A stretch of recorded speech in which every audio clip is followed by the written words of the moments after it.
What's pretty poppin'? Right, got here late. 3 hours of work in. I got probably another 3 hours out there. Sunset's 7:30. I'm gonna try to beat sunset here. So you already know this is the summer edition. I realize now this says sugar free. Let's hope that doesn't make much of a difference. Yeah, I didn't realize that till now. This is white peach. I do love Red Bull's flavors, pretty much. Them and Mountain Dew normally they normally don't miss. Sometimes they taste like every other flavor, but I'm drinking them.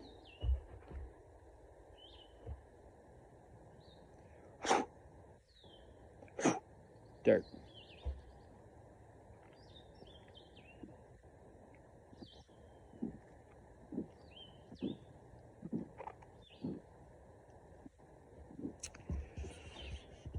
Kinda hot.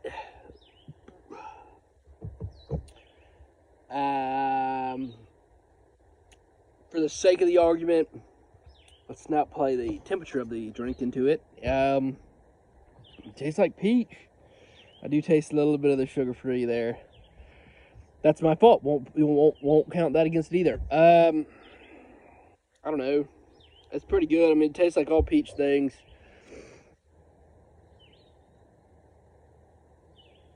$7.3, I guess. Yeah, I'm fine with 7.3. That's white peach summer edition Red Bull. That's what's pretty poppin'. Let's get to work.